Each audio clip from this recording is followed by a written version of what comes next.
L'aggettivo si mette prima o dopo il nome? E come facciamo a saperlo? Beh, lo scopriamo nel video di oggi. Ciao a tutti, io sono Stefano e sono un insegnante di italiano per stranieri. Nel video di oggi parleremo della posizione dell'aggettivo e scopriremo quali sono le regole che ci fanno capire se mettere l'aggettivo prima o dopo il nome. Però prima di iniziare, come sempre, vi chiedo un piccolo favore, quello di lasciare un bel mi piace sotto a questo video perché mi aiuta tantissimo a far crescere il mio canale. E poi, se non volete perdere tutti i futuri contenuti, non dimenticatevi di iscrivervi al canale e anche attivare la campanellina, così che sarete notificati ogni volta che pubblico un nuovo video. Quindi nel video di oggi parliamo dell'aggettivo qualificativo e della sua posizione. Per capirci meglio, l'aggettivo qualificativo è per esempio nuovo, bello, corto, eccetera. Ora ricordatevi che la regola generale ci dice che l'aggettivo qualificativo in italiano va sempre dopo il nome, sempre. Quindi questa è la regola generale ed è quella più comune che dovete ricordare. L'aggettivo normalmente in italiano segue il nome a cui si riferisce. Però in realtà in italiano ci sono alcuni aggettivi un po' particolari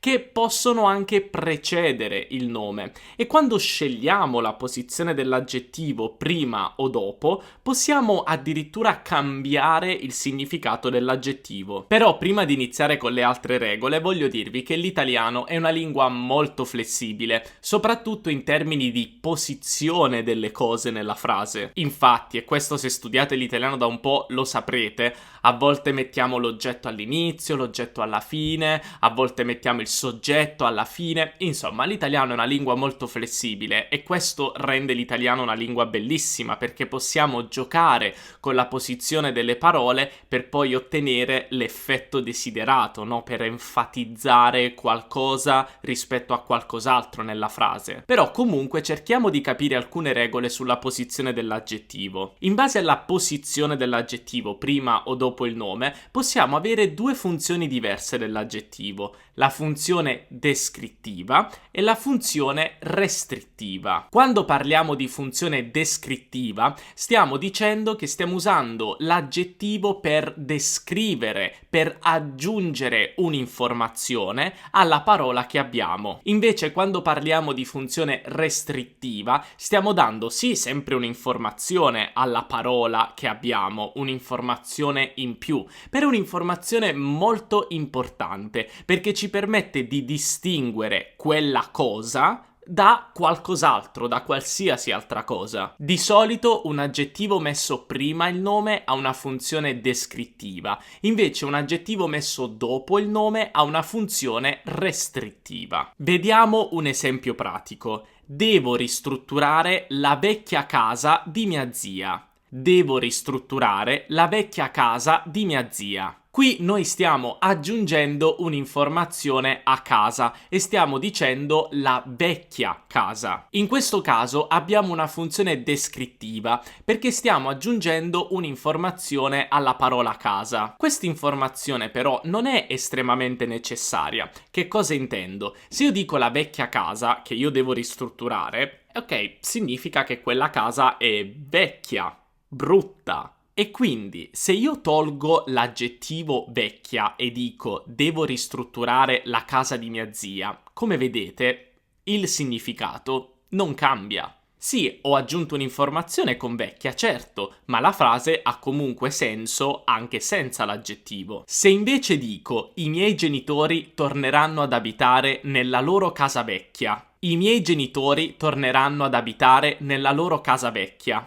In questo caso sì, sto aggiungendo un'informazione alla parola casa, però è un'informazione molto specifica, un'informazione restrittiva. Infatti io qui non intendo che la casa è vecchia nel senso di brutta e rotta, ma intendo che è la casa dove abitavano prima, la casa precedente. E quindi se io tolgo in questo caso vecchia e dico i miei genitori torneranno ad abitare nella loro casa, beh, la frase cambia di significato perché quale casa? La casa attuale perché prima erano in vacanza? Oppure un'altra casa che hanno? No, io voglio specificare, voglio limitare casa alla casa precedente, alla loro casa vecchia. Quindi, come vedete, togliendo l'aggettivo vecchia, la frase diventa un po' ambigua, perché io non so di quale casa sto parlando. Quindi questa è l'idea di funzione descrittiva e restrittiva. Non si applica a tutti gli aggettivi, non è proprio sempre così, però questa è la regola generale. Infatti ricordate che queste regole si applicano solo ad alcuni aggettivi che vedremo tra poco, perché la maggior parte degli aggettivi in italiano seguono sempre il nome. Per esempio, non posso dire un rotto vaso, devo dire un vaso rotto.